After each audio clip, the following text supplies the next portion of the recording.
A solitary aircraft descends through thick, freezing fog over the North Sea in April 1945. Inside the unpressurized cabin, a veteran British operative checks his stopwatch, knowing he is flying directly into a trap set by his own government. His final orders came without official letterhead, signed only by a shadow director. The truth behind his mission would remain buried for decades.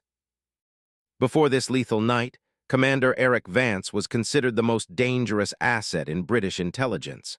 Recruited from the chaotic docks of Liverpool, he possessed a rare talent for deception and survival.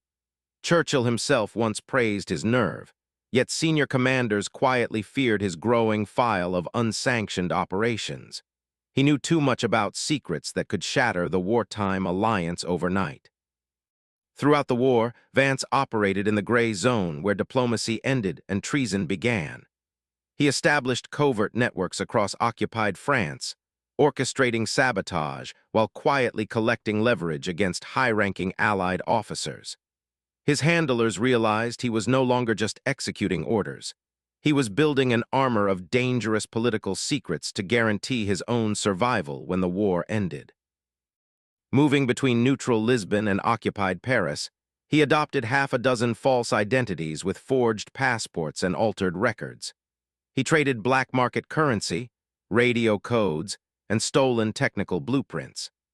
But as Nazi Germany collapsed, Vance uncovered evidence of secret negotiations between high-ranking Western officials and rogue officers trying to secure post-war power at any human cost.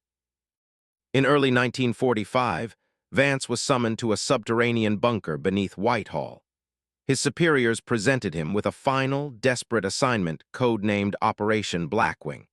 He was ordered to cross enemy lines into the Bavarian Alps to retrieve a steel flight case containing sensitive diplomatic ledgers. However, Vance quickly realized the real objective was far more sinister than advertised. The missing ledger contained names of prominent British aristocrats who had covertly financed enemy weapons projects since 1939. Exposing this information would destroy public trust and spark political chaos across Western Europe.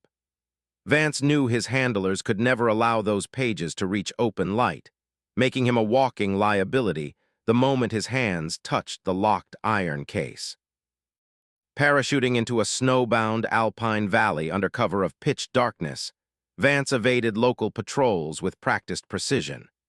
The freezing wind cut through his coat as he navigated dense pine forests toward the target location.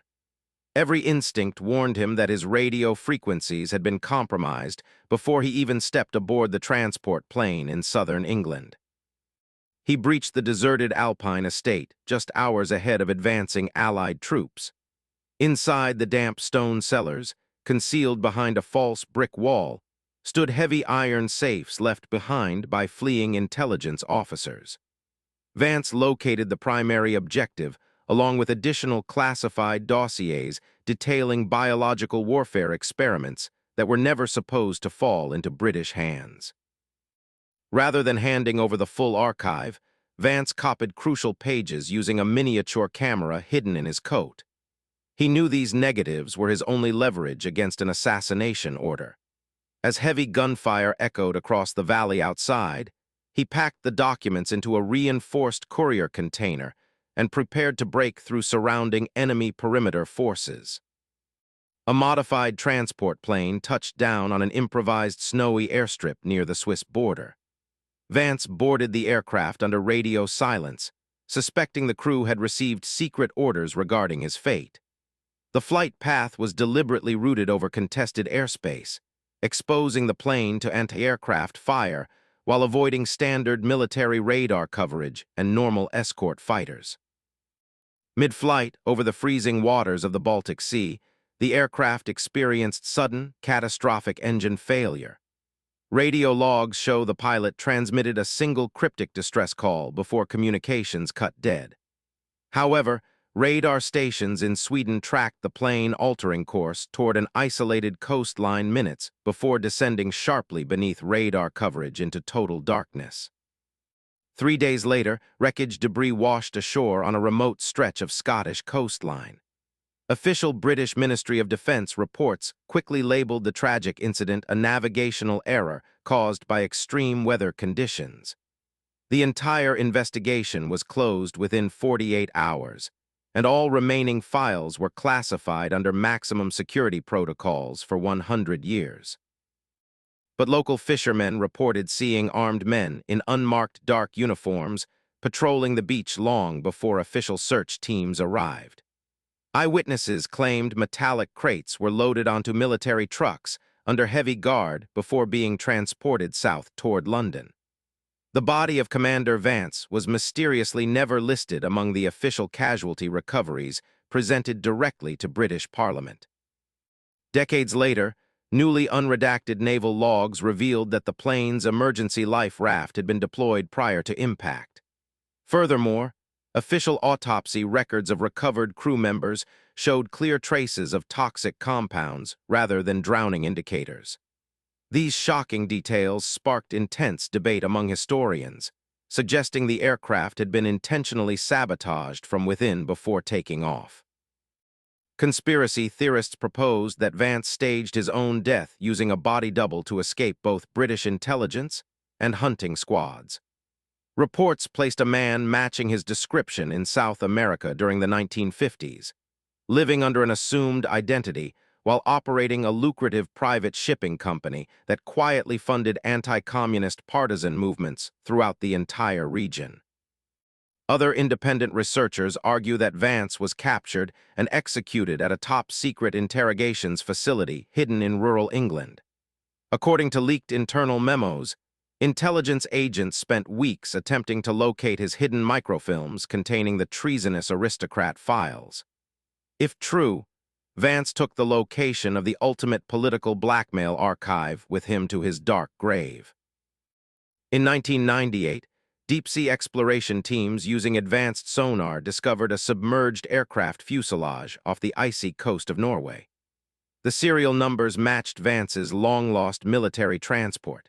However, when remote submersibles inspected the cargo hold, they found the locked steel container breached from the inside and completely emptied of all its classified contents long ago. This unexpected underwater discovery proved that someone reached the crash site before official recovery vessels even set sail. Was it a covert Allied salvage team sweeping away sensitive evidence? Or did Vance successfully escape the sinking aircraft with his secret dossier intact? The missing physical evidence left government officials completely silent and independent historians deeply divided. Freedom of information requests filed by journalists were repeatedly blocked by government attorneys, citing national security exceptions. Even 70 years after the conclusion of World War II, files relating to Operation Blackwing remain heavily classified. What could be so damaging that modern intelligence agencies still refuse to release the truth behind Vance's final mission? Former intelligence officers speaking anonymously suggest that Vance's dossier contained names that extend far beyond wartime Britain. It allegedly linked prominent post-war leaders to financial networks that shaped modern global banking. Exposing those documents would not merely rewrite past history. It could destabilize current political institutions across multiple prominent Western nations today. In a small Scottish churchyard near the crash zone, an unmarked headstone stands over an empty grave. Local lore insists that on the anniversary of his disappearance, a shadowy figure in a long coat leaves a single black ribbon at the granite base before slipping silently back into the thick coastal fog. Was Eric Vance, a heroic patriot silencing dark secrets to protect his nation, or a rogue operative who turned black market intelligence into personal survival? The thin boundary between hero and traitor blurs completely inside the secret war. His final mission proved that the deadliest battlefields in history were never fought in open combat. Today, Operation Blackwing remains one of World War II's most tantalizing unsolved mysteries. Every sealed box in the National Archives hides fragments of a truth that powerful institutions spent decades trying to erase. As technology opens old ocean depths, The ghost of Commander Vance continues to haunt those who keep secrets in the dark. The final chapter of The Secret, Agent's last mission, may never be officially written. But as long as classified files remain buried deep underwater and behind locked vault doors, the myth of the operative who outsmarted empires will endure. Some states' secrets are simply too dangerous to ever come home from the freezing cold.